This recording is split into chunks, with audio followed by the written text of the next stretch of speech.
Hello! Ngayon papakita ko sa inyo kung paano magluto ng breaded pork chop. Ayan.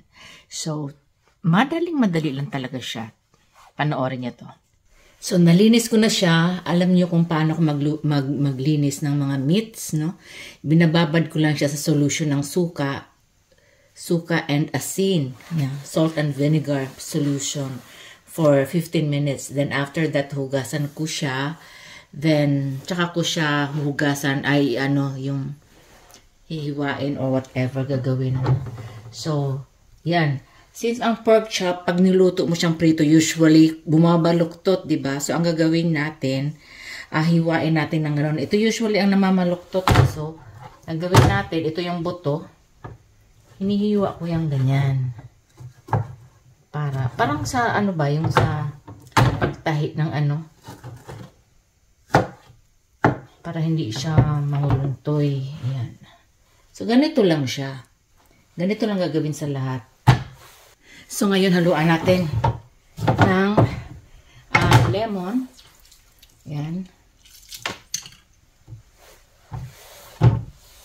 Lemon. Ayan. Tapos, sandamakmak na black pepper powder. Ayan. Tapos, lagyan natin ng pampalambot. Ito, seasoned meat tenderizer. Ayan, para hindi matigas yung ating meat, ating pork chop. Tapos, lagyan din natin ng paprika. Ayan, naghihingala na yung aking paprika. Ayan. Tapos, lagyan natin ng powder na garlic powder. Tapos, lagyan natin ng isang kutsarang asin. Ayan. Lagyan natin ng isang itlog.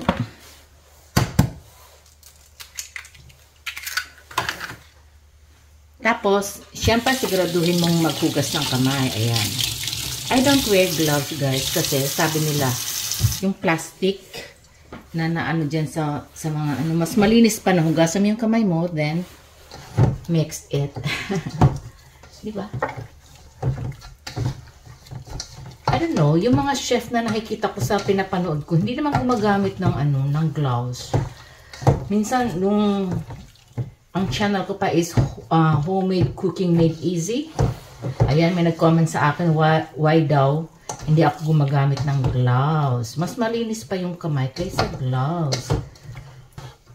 Diba? Tsaka, hindi lang isang gloves ang gagamitin mo. Siyempre, after using gloves, tapos gaganon, siyempre tatapon mo, papalit ka ulit. So, it's better na gagamit tayo ng hands. Ayan. So, after that,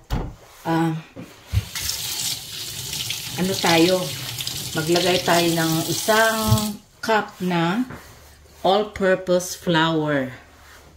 Ayan. Isang cup.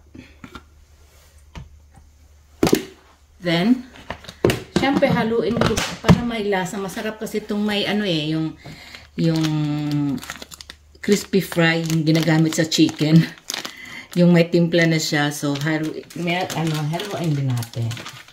So, para mas malasa, diba? Hindi ko na siya haluan ng mga nor chicken cube or something. Ito na kasi malasa na siya.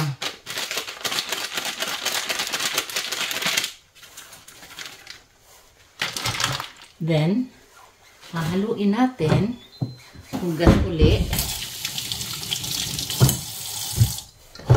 Lagyan natin ng konting water. Ayan. Gawa tayo ng batter. Batter with an A. Ayan. Then let it sit for like a few minutes. Then ready na siya for prito. Ay, teka, I forgot. Haluan ko siya ng patis. Konti lang, guys. Ayan, para lang may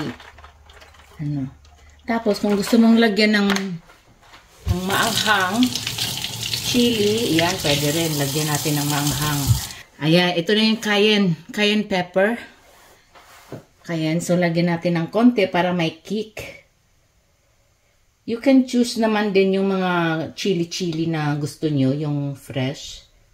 Ayan, okay na yan. Cayenne powder ang ginamit ko.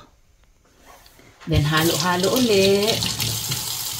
Halo-halo ulit. Let it sit for a few minutes. Then, it's ready to cook na. So, let's fry the pork chop. Ayan. So, make sure lang na mainit siya. Then, let's start frying the pork chop. I don't really double fry it. Ang ginagawa ko siya, binabaliktad ko siya every now and then. Like, I don't remove it sa pan, then papalalamigin, then fry uli. I don't do that. Ang ginagawa ko siya, pag na-brown na siya, baliktad uli. Then, baliktad lang. Yun lang ang ginagawa ko. Very crispy siya. So, ganyan. 4 muna. So, ganyan lang siya. Ipakita ko sa inyo later pag naluto na. So, tingnan na natin guys. Ayan. Pag medyo na-brown na siya, ayan. Ayan, naglalabasan na yung so, baliktarin mo muna siya. Later ulit, babaliktarin ulit natin. Ayan. Just keep on flipping na the pork chop pag ganyan na brown na. Tapos mamaya ulit, baliktarin ulit natin. So, baliktarin ulit natin. Tingnan natin. Baliktarin ulit.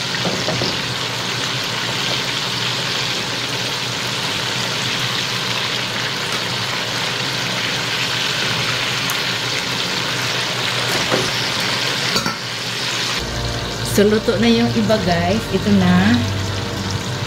Ito na yung aking pork chop. Ayan.